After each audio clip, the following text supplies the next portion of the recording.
Head class में अपना chapter चल रहा था बस की यात्रा। हरिशंकर परसाई के द्वारा रचित व्यंग्य कहानी थी। कुछ हमने वाचन कर लिया था, आगे देखो। बस सचमुच है वो आगे चल पड़ती है।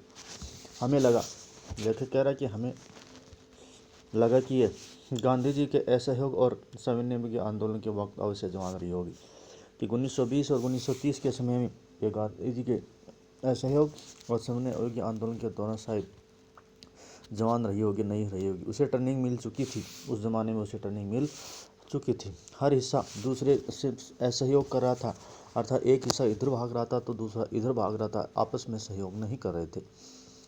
पूरी बस सविनय आंदोलन से गुजर रही थी, पूरी बस थी वो सविनय आंदोलन से गुजर रही थी। सीट का बॉडी से असहयोग चल रहा था, सीट और बॉडी का कोई सहयोग नहीं था। कभी लगता सीट बॉडी को छोड़कर आगे निकल गई है, कभी ऐसा लगता कि सीट है बॉडी को छोड़कर आगे निकल गई, तो कभी लगता कि सीट को छोड़कर बॉडी आगे भागे जा रही है। इस प्रकार से असहयोग बन रहा था गाड़ी का। 8-10 मील चलने पर सारे भेदभाव मिट गए, सब कुछ एक हो गया। समझ में नहीं आता था कि हम सीट पर बैठे हैं या सीट हम पर बैठी है, कि सब कुछ मिट गया। हमें समझ नहीं आया कि सीट पर हम बैठे हैं या हमारे ऊपर सीट बैठी। अचानक एकाएक बस रुक गई, अचानक बस रुकी। मालूम हुआ कि पेट्रोल की टंकी में छेद हो गया। क्या हुआ कि पेट्रोल की टंकी है उसमें छेद हो गया। ड्राइवर ने बाल्टी में पेट्रोल निकाल कर उसे बगल में रख दिया।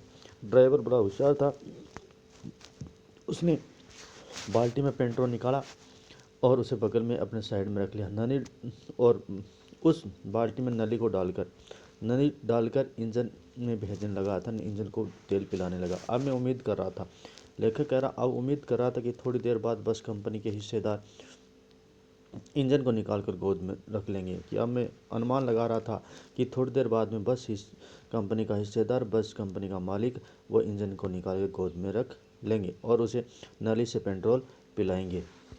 जैसे ही माँ बच्चे के मुंह में दूध की शीशी लगाती है।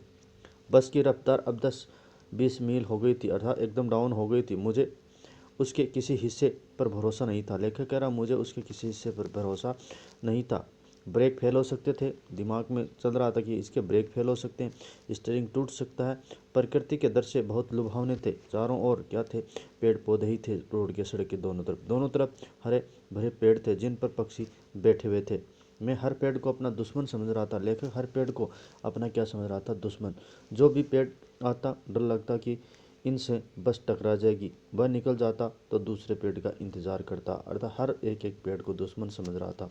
झील दिखती तो सोचता कि इसमें बस गोता लगा जाएगी, इसलिए लेखक को क्या हो रहा था, डर लग रहा था। एकाएक अचानक बस रुकी। ड्राइवर ने तरह तरह की तरकीबें उपाय सोची कि पर वह नहीं चली, लेकिन बस नहीं चली। सविनय आंदोलन शुरू हो गया था। कंपनी के हिस्सेदार कह रहे थे बस तो फर्स्ट क्लास है। कंपनी का हिस्सेदार अब भी कह रहा था कि बस तो फर्स्ट क्लास है। ये तो एक इत्तेफाक है, ये तो एक संयोग की बात है। क्षीण चांदनी में वृक्षों की छाया के नीचे वह बस खड़ी दयनीय लग रही थी, अर्थात चांदनी रात में वृक्षों के नीचे खड़ी बस क्या लग रही थी, एकदम दयनीय लग रही थी। लगता जैसे कोई वृद्धा थक कर बैठ गई, और ऐसा लग रहा था कि कोई वृद्ध स्त्री थक कर बैठ गई। हमें गलानी हो रही थी। लेखक कह रहा, हमें अपने आप में गलानी हो रही थी कि बेचारी पर लद कर हम चले, कि इतनी नाजुक स्थिति में भी हम इसके ऊपर लद कर चले आ गए। अगर इसका प्राणांत हो गया, अगर इसकी मौत हो गई इस बियाबान जंगल में, तो इस बियाबान में हमें इसकी अंत्येष्टि करनी पड़ेगी, इसका अंतिम संस्कार भी करना पड़ेगा। इस प्रकार से लेखक को आपस में क्या हो रही थी, मन ही मन में गलानी हो रही थी।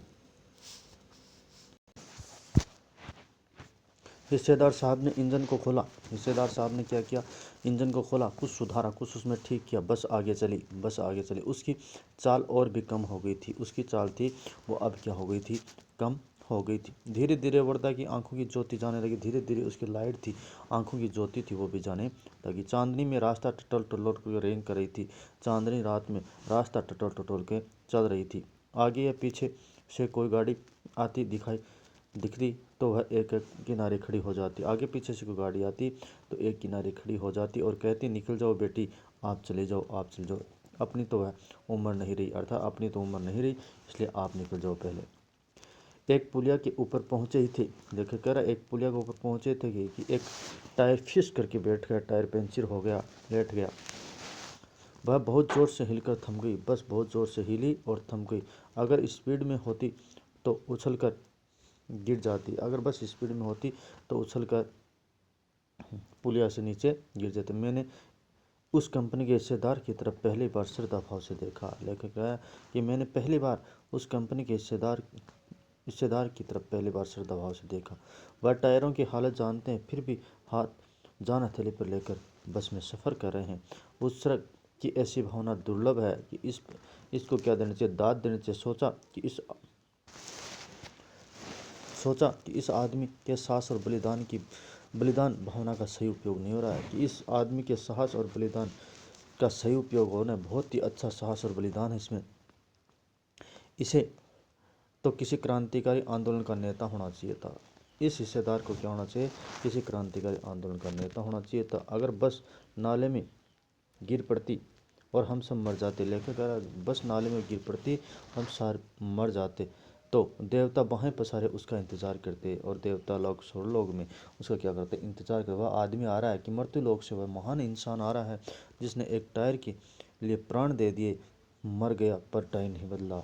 लेकिन उसने एक टायर के लिए क्या कर दिया, अपने प्राण दे दिए, लेकिन टायर नहीं बदला। दूसरा खिस्सा टायर लगाकर बस फिर चली। दूसरा टायर स्टेपनी चढ़ाई और बस चली। अब हमने वक्त पर पन्ना पहुंचने की उम्मीद छोड़ दी। लेखक कह रहा अब हमने उम्मीद छोड़ दी, पन्ना कभी भी पहुंचने की उम्मीद छोड़ दी, और ये छोड़ दिया, पता नहीं पन्ना पहुंचे या सीधा स्वर्गलोक में पहुंचे। पन्ना क्या, कहीं भी कभी भी पहुंचने की उम्मीद छोड़ दी, पन्ना नहीं, कहीं भी कभी भी पहुंचने की उम्मीद छोड़ दी। लगता था कि ज़िंदगी इसी बस में गुजारनी, और ऐसा लगने लग गया कि पूरी ज़िंदगी इसी बस में पूरी हो जाएगी, और इससे सीधे उस लोक को प्रयाण कर जाना है। इस पृथ्वी पर उसकी कोई मंजिल नहीं, अर्थात इस बस से सीधे स्वर्ग में चला जाना है, जो इस पृथ्वी पर उसकी क्या नहीं है, मंजिल नहीं है। हमारी बेताबी तनाव खत्म हो गए, हमारी उदासी तनाव सारे क्या हो गए, खत्म हो गए। हम बड़े इत्मीनान से घर की तरह बैठ के, बड़े आराम से घर की तरह बैठ के चिंता जाती रही, और हंसी मजाक क्या हो गया, चालू हो गया। इसके साथ ही इस प्रकार से ये पाठ है वो पूरा हो जाता है। अपना बस की यात्रा जो कहानी है वो पूरी हो गई, और इसका वाचन आपको करना है। अगले वीडियो में पाठ के प्रश्न उत्तर कराए जाएंगे। धन्यवाद।